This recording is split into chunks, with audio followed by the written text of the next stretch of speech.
মানুষের সবথেকে বড় শক্তি কি? তার বাহুবল, অর্জন করা ধন, নাকি তার পেছনে দাঁড়িয়ে থাকা তার সমর্থক বা প্রশংসকদের দল, নাকি ঈশ্বরের আশীর্বাদ? সেটা কি?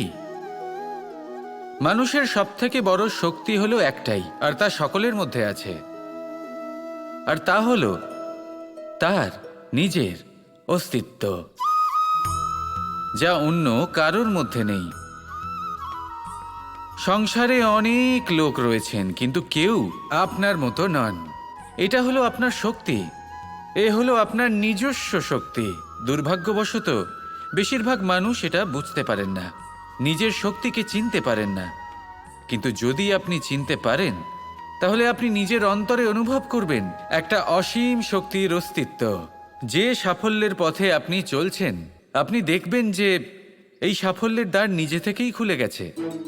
শুধু প্রয়োজন হলো নিজের এই শক্তিকে চিনে নেবার, নিজের এই বিশেষত্বকে বোঝার। কারণ এই যে আপনার বিশেষত্ব, এ কোনোদিনও আপনার থেকে দূরে চলে যাবে না, চিরকাল আপনার সাথে জড়িত থাকবে। যদি আমি বাহুবলের কথা বলি, সময়ের সাথে সেটা চলে যাবেই।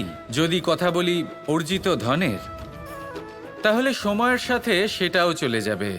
মিত্র, পরিবার, বন্ধু, আশীর্বাদ, এই সব কিছু আপনার থেকে দূরে চলে যেতে চলেছে, সেটা আপনিও জানেন।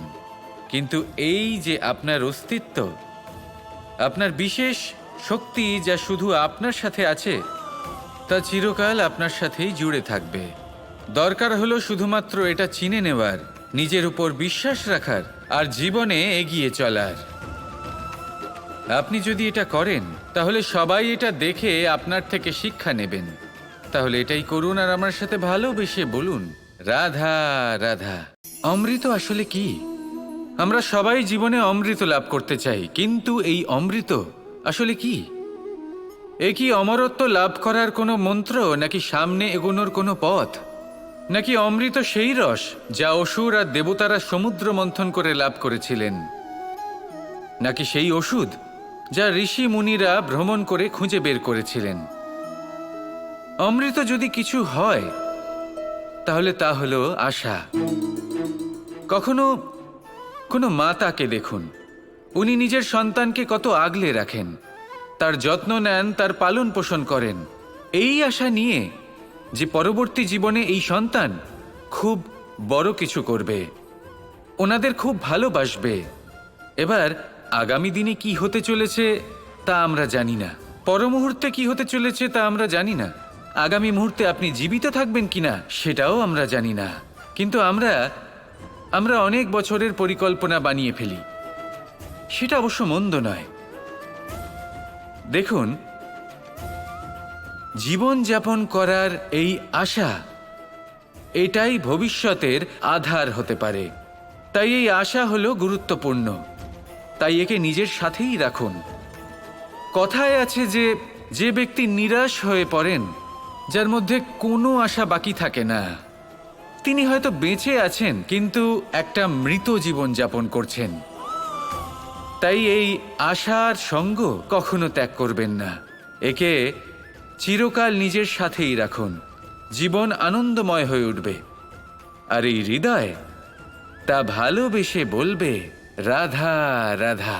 আপনার কি মনে আছে যে আপনি শেষবার কবে পরাজিত হয়েছেন? আপনার ভুল কবে হয়েছিল?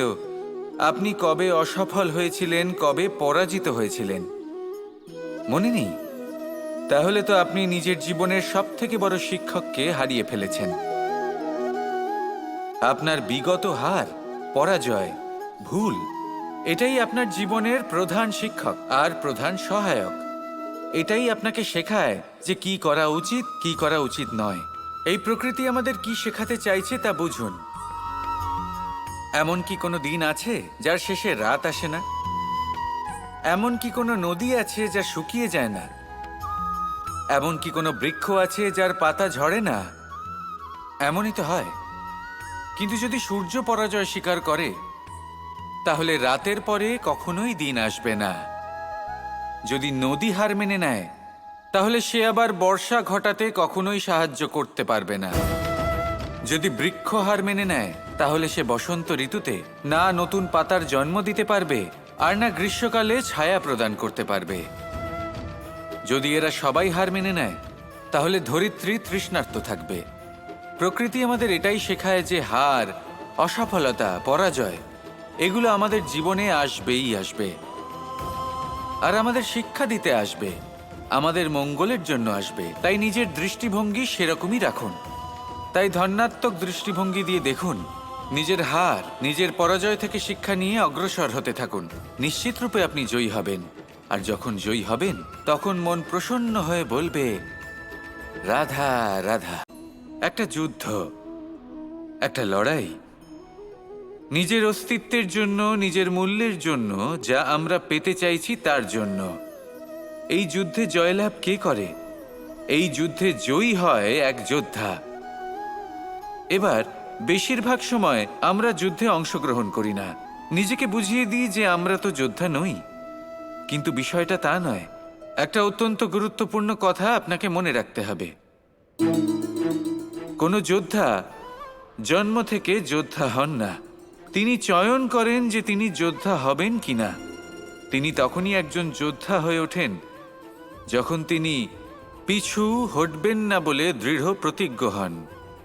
যদি ওনার সামনে অন্যায় হয়, তার বিরোধিতা করার জন্য দৃঢ় প্রতিজ্ঞ হন, তবেই তিনি যোদ্ধা হয়ে ওঠেন। কেউ জন্ম থেকেই যোদ্ধা হয়ে এই পৃথিবীতে আসেন না। আপনি কি হতে চান? সেই দর্শক হতে চান যারা যুদ্ধভূমিতে বসে থেকে অন্য কারোর জয় উচ্ছ্বাস প্রকাশ করেন, নাকি সেই যোদ্ধা হতে চান যিনি নিজের শৌর্য দিয়ে, বীরত্ব দিয়ে নিজের পরাক্রম প্রদর্শন করেন আর যার প্রশংসা যুগ যুগ ধরে হয়ে চলে? আপনি কি হতে চান সেই সিদ্ধান্ত আপনারই।